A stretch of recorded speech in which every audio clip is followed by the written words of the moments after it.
Magnus Carlsen shocks Jan-Krzysztof Duda with a new attacking idea in the Sicilian defense, and it all starts with the move 3h3. Wow, what a move. Magnus Carlsen has never played this before, and of course his idea is he wants to go g2 to g4, gaining space on the king side, and if black ever goes knight to f6 in the future, then Magnus is going to go g5, hitting the knight, gaining even more space, and starting his kingside attack. Now from here, Jan-Krzysztof Duda, knight to f6, attacking the pawn on e4, Magnus defends with knight to c3. Now a6, the typical knight or Sicilian move. Magnus stops the idea of b5 from black with the move a4, and here black has a very big choice. The main problem here is what is he going to do about that dark squared bishop? The three main ideas are going to be g6, e6, and e5. That way the bishop either goes to g7 or e7, and black gets to castle on the king side. Now from here, black goes e6, the typical Scheveningen style Sicilian move, and now Magnus, he actually transposes back to an open Sicilian with the move d4. Now the idea here is after c takes, knight takes, Magnus Carlsen transposes back to an open Sicilian. It's essentially a Najdorf position. Of course, black having the pawns on those typical Najdorf Sicilian squares. However, here Magnus has the option of going for a fast g2 to g4, and that pawn on the a4 square, of course, blocks early b5 ideas from black. Now from here, Jan-Krzysztof Duda goes b6. The idea is to develop the bishop on the b7 square, and of course b5 wasn't an option. For example, if Duda went b5, then immediately you lose a pawn because Magnus wins the pawn on b5, and if Duda recaptures with the a pawn, that is simply going to hang the rook on the a8 square. Now besides that move b5, what else could black have played here on move 7? Well, the other idea besides b6 as played in the game is going to be bishop to e7. Now the idea here is now that white has gone h3 and the weakening move a4 on the queen side, black can just play standard stuff. For example, if white expands on the king side with g4, then black can simply stop at h6 followed by knight to c6, and here black has a fine game. White is never going to be safe castling on the queen side, and that means he doesn't have too much to worry about with the idea of g5 from white. However, Duda's decision in the game of going b6 was definitely more combative, getting the bishop directly on the long diagonal here. Bishop b7 coming next, putting pressure all the way down here, and this is going to lead to a much more exciting game for us. Now Magnus, he goes g4 here. What else does he have? This is the entire idea of h3 that he played on move 3. Of course, from here, white is threatening the move g5, at which point the knight is going to have to retreat to the d7 square, and then from there, h4 is possible, and even h5 and g6, at which point white can blow open the king side. Now from here, Duda continues developing bishop b7, putting pressure on that e4 pawn. Of course, now both the bishop and the knight are pressuring e4. White's going to have to do something about it. Magnus goes bishop g2. This is pretty much the only good way to defend that pawn. And now Magnus Carlsen has a very big choice. I mean, black's going to go bishop e7, but here Magnus, what the heck is he going to do with his king? Does he want to keep it in the middle of the board for a while, or does he want to go onto the king side or the queen side? Those are his big options here. Now, one option here is simply going to be castles. That is the safe idea, and here Magnus is going to have a perfectly fine game. I mean, black will likely retreat the knight, white goes bishop b3, knight c6, and here white has all sorts of ideas based on e5, f4, or even knight takes c6. Overall, very, very level game. Instead of that, Magnus goes for the more combative idea once again. He busts out the move g5, completing his original idea of the move h3. Here we go. All right, black. He immediately responds knight to d7, getting the knight out of the way of the attack of the pawn. And here, of course, the bishop and the queen are piling up pressure on the pawn on g5. What is Magnus going to do? Well, believe it or not, Magnus has some options here. I mean, for example, if he wanted to sacrifice the pawn, that is perfectly playable. Queen e2 is perhaps the best way to do that. And then here, if black takes on g5, believe it or not, that is going to be a massive mistake, because here, and by the way, if you like puzzles, pause the video right now and try to solve this one. Back to the game, because here white has the unbelievable idea. Knight takes e6, you sack the knight, blowing open black's king. And here's the idea behind the move. If black takes back the knight, which he should, then you jump in queen to h5, hitting both the king and the bishop over here on g5. That means the bishop is gonna fall next, and here, despite having even material, white is absolutely dominating this position. So going back to move 11, of course, you don't have to defend the pawn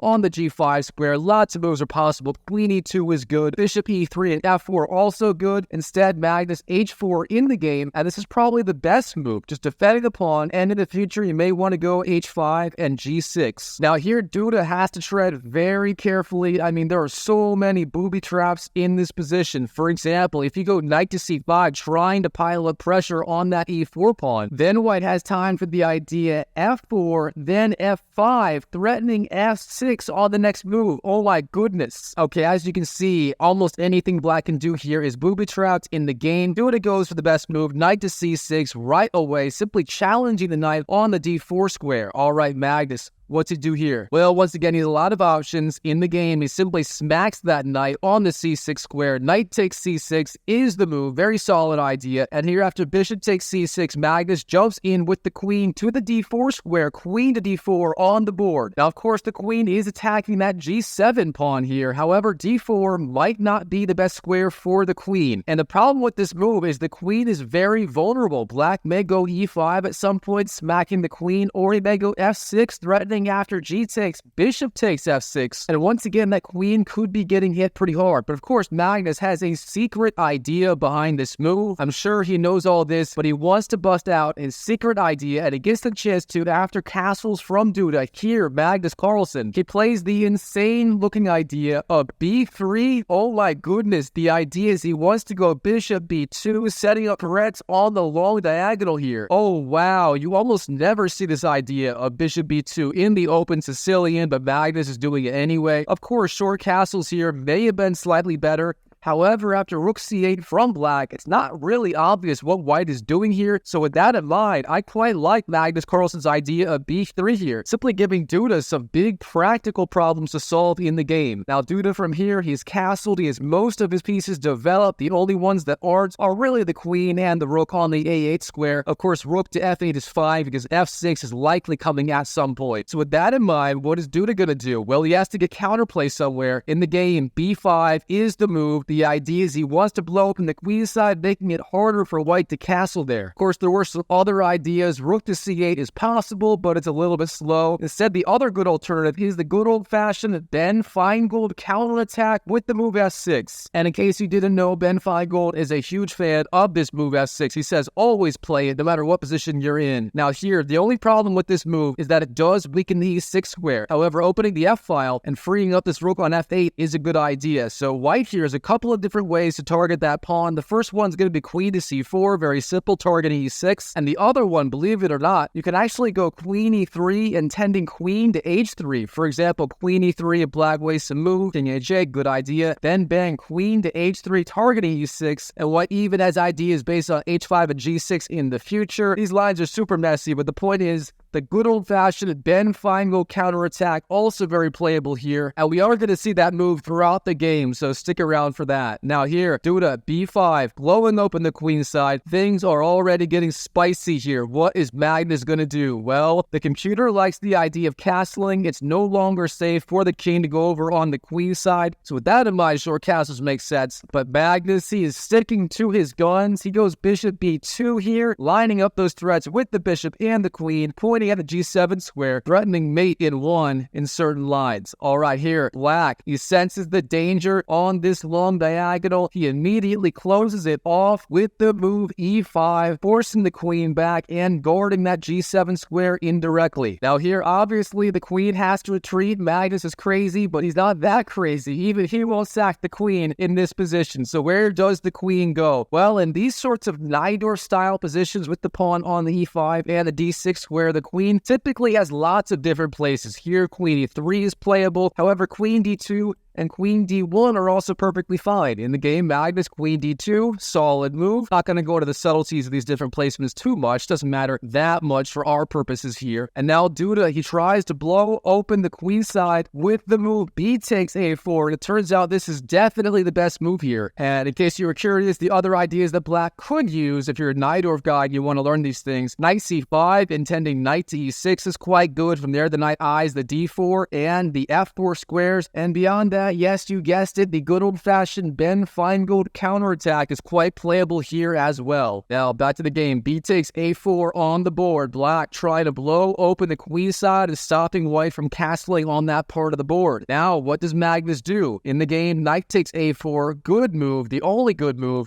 Here instead, b takes a4 is a massive mistake. After that, black jumps into the c5 square with the knight. The knight pressures white's pawns like e4 and a4. This is not good for white, so with that in mind, knight takes a4 on the board. And now, finally, it is the moment you've been waiting for. Yes, it is Ben Feingold's signature move, f6 on the board. Here we go, baby. All right. What's the idea? Obviously, black trying to threaten f takes g5, at which point the rook is actually open on this file. And look at this bishop on the b2 square doing absolutely nothing thanks to black's blockade on the d6 and e5 dark squares. So f6 here actually very, very playable. Now Magnus.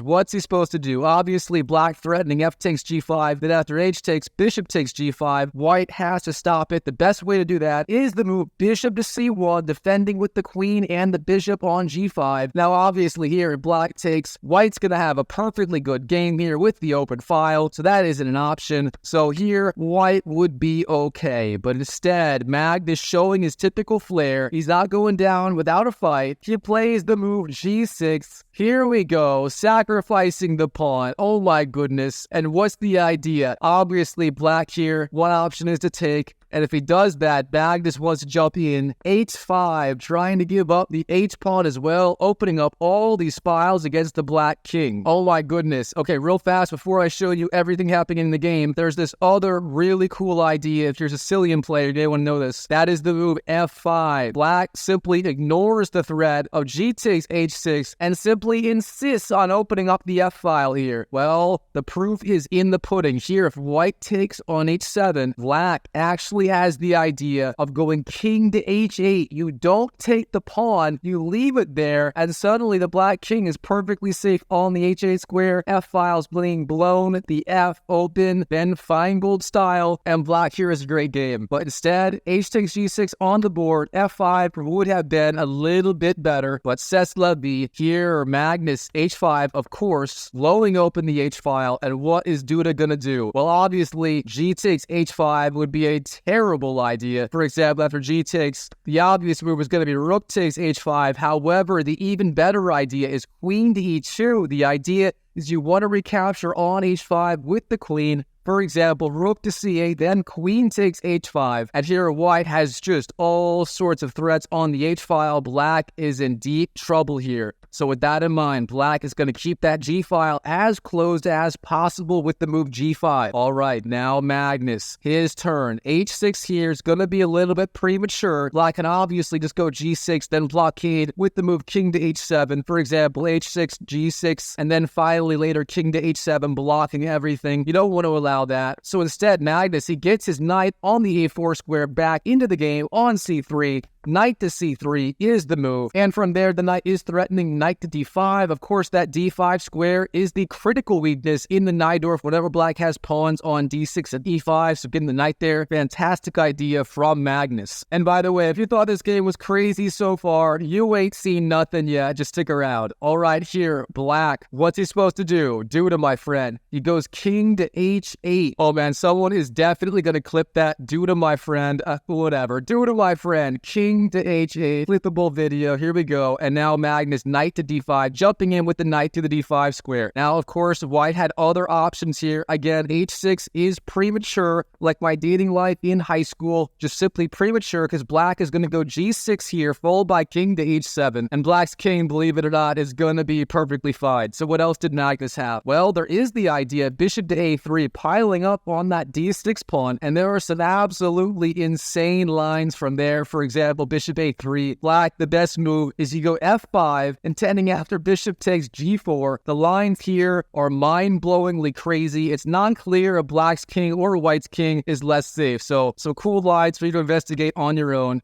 Magnus knight d5 in the game, and now Duda, what's he gonna do? Well, knight to c5, great move. The idea is he wants to go a5 to a4, gaining space on the queen side and blowing this side of the board, the f open. That way white's king is never gonna feel safe castling queenside. So with that in mind, Magnus Carlsen's king may actually stay in the middle of the board for right now. Castle short and castle's queenside are suicide, but just staying here on this e1 square may be a good idea after all. All right, now Magnus, bishop a3, putting pressure on that knight on c5. Magnus is going to have the option of bishop takes c5 at any point in this game. And now Duda at a5, excellent move, continuing with his plan. The threat is simply a4 next. However, I gotta mention it real fast. There is one drawback to this move. Black here, the best move is actually g4. The idea is you clamp down on the h3 square. At some point here, white is going to go bishop to h3, and that bishop will be an absolute monster on these light squares here. So, important idea to keep in mind for the rest of the game. Now, a5 on the board. Magnus, what's he supposed to do? The queen side getting blown open. Shit is about to hit the fan there. If he goes a6, once again g6, and just like my dating life in high school, this is simply premature. He can't do that. What else could he do? Bishop takes c5 is sort of playable, but after d takes, black is gonna be perfectly fine with the edge. So with that in mind, Magnus throws caution to the wind. He castles queenside, knowing the move a4 is coming next. Oh my goodness, I hope this Magnus Carlsen guy has life insurance because his king is going to need it. All right, here, Duda, bishop takes d5. He decides to knock off that knight on the d5 square right away. And of course, the reason he went bishop takes d5 is the move a4 here simply doesn't work because white has the response b4. And believe it or not, the queen side is now being blocked. There's no way to get the a pawn further down the board. For example, after the knight jumps back, knight takes, queen takes, white takes the pawn on the d6 square. And here we're basically headed towards an endgame with these queens coming off, and the position is relatively level. So when you consider all of this, Duda made the right decision. Bishop takes d5, simply knocking off that very powerful piece on the d5 square.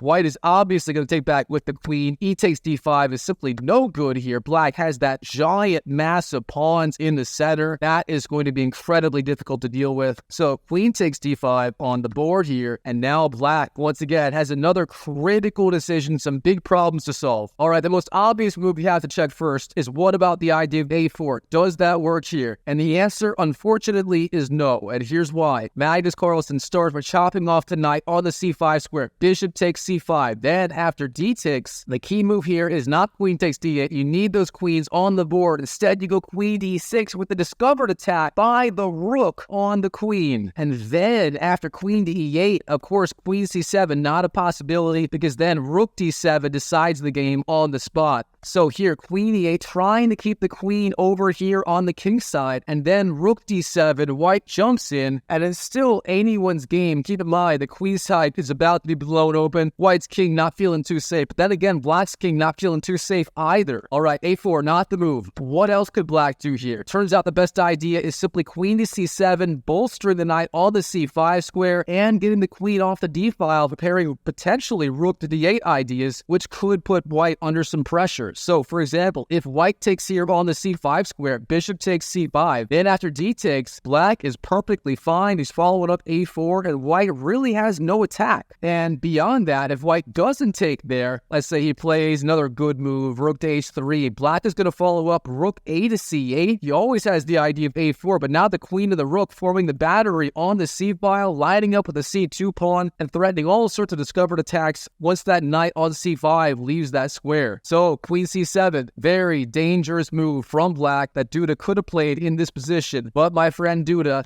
does not do that. Queen to b6 instead on the board. Now white. What is Magnus gonna do here? Well, it turns out his weakest piece in this position, besides his king, of course, is gonna be that bishop on the g2 square. And now, where's it gonna go? It turns out h3 and f1 are both pretty good squares for the bishop. Magnus goes bishop to h3, showing us why that move g4 from black earlier was necessary to block this, but now the bishop very active, controlling all of these squares on this diagonal, especially c8, stopping rook to c8 ideas from black. Now we're getting into the home stretch of the game. Stick around with me here. Stay with me. Here, Duda, he blows open the queen side, finally with the move a4. Magnus, of course, taking on a4 is going to be absolute suicide. After the rook takes or the knight takes, white is getting checkmated. So with that in mind, b4 is the move. I mean, this looks scary, launching pawns in front of your king like this. But what else is Magnus going to do in this position? He's got to keep the queen side closed. Now, Duda, there is no queen b1 check idea. Obviously, the knight has to move. The best square for the knight is a6. From there, it is targeting that pawn on b4. So great job, my friend Duda. Now here, Magnus, he has to find the right idea. What's it going to be? Well, the best move is simply keeping the queen side blocked off with the move b5. The queen defends the pawn, and there's nothing black can really do about it. And Magnus Carlsen finds the move. He goes b5. He goes b5. Magnus, oh, no, Magnus. Okay, real fast. The idea is b5. Then after the knight moves anywhere, knight to c7, for example, hitting the queen. Then white goes queen to c6, defending the pawn, offering the queen trade. And here, Magnus may even have a slight advantage in this game. But instead, queen to e6 is what he played. What's the problem with this move? Yes, the queen and the bishop look very strong, controlling these light squares. But here, black has the resource rook to a7. You simply defend the bishop on the e7 square. And what is white doing? I mean, there's literally no threat against the king. Once again, h6 is met with g6 and then king to h7. And meanwhile, his queen side is getting blown the f open. But instead, Duda misses that in time pressure. The move is knight takes b4. This looks logical, but isn't black just chipping up the bishop on the e7 square? Oh my goodness. Okay, here, Magnus, he takes. But once again, there was a good move here. Here, finally, the good idea is actually h6. Believe it or not. Here's the idea. Obviously, if black takes on h6, then you go bishop to f5, and you have all sorts of threats. Rook takes h6 coming next. That is game over. So instead, you have to go g6 as usual. But the difference here is white can actually take on b4, and black cannot take the bishop. Here's why. After queen takes b4, this is a blunder.